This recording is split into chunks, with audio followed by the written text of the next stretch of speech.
Looks like I'm recording now. Yes. Hi, this is Mike Russ with Pro External Water Labs, and I'm thrilled to be talking to Olivia Wann again. Olivia, thanks for joining me. Thanks for having me, Mike. You bet. I got a question that I think our listeners would love to hear your answer to. You know, we like to say that if you don't document it, it didn't happen. And I was wondering if you might have some quick tips for record keeping of those important documents that need to be. Great question.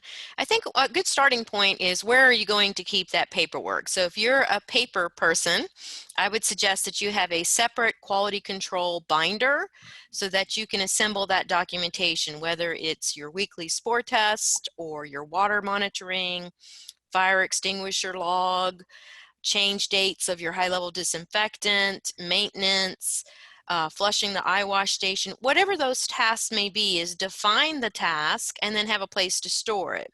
Now, a lot of our groups that we train, they like to move into the digital world, and so I would simply suggest setting up a file folder either in the cloud, like with Google or Drive, or on your network. Just create a folder, or even use your practice management program. Set up a patient account and call it quality control, or however you recognize it, and then you can just scan your documents into that place so that you have a chronological listing.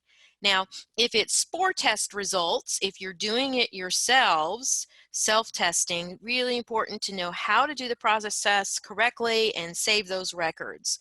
With water monitoring, if you're using the self-test kits, we suggest that you take a picture of the result and use an index card or a post-it note to distinguish which room you checked, assistant side or doctor side, and take a digital picture and save that into your quality control records. So your first file folder would say quality control records, then a subfolder for spore test, another folder for water monitoring, and so forth. And so that all of the records are there and easy to access. Because that's usually the problem. People may be doing these tasks, but they do not have the documentation, and that would be subject to being cited. Exactly. When the inspectors come in, you can say, "Oh yeah, I tested my autoclave. I test every week." They're going to, Yes. well, it's not enough to give them. You have to give them evidence, right? You have to provide the log. Yes.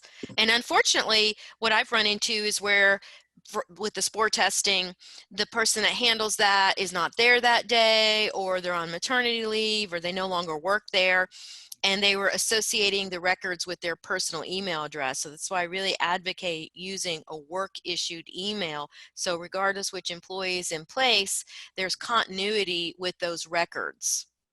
You know, even so, like a third party, you mail out a spore test to a third party, and a different person, and there's turnover in every dental office eventually. Right. So it's good to have sort of a corporate or an office address that doesn't change with person to person and personnel changes.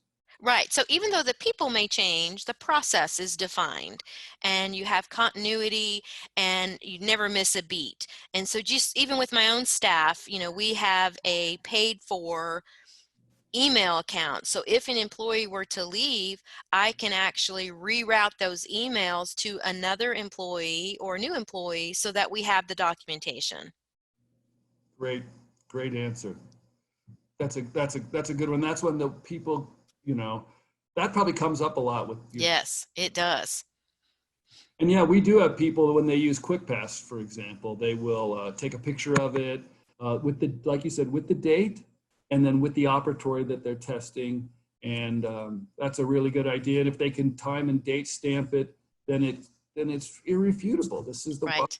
right? Here's the results. I think that's very good. We do have a log, and it fits into a binder. And when you guys do your, when you go in and do your mock inspections and finish your training, you provide some of those. You have a couple of books that you leave behind. Is that right? Yeah, so if they purchase policies, we do the OSHA compliance manual, and then we also provide a quality control binder to guide them through those processes of what they need to track. And we also prepare those employee medical records. So we try to have a turnkey solution so we can take the headache out of compliance.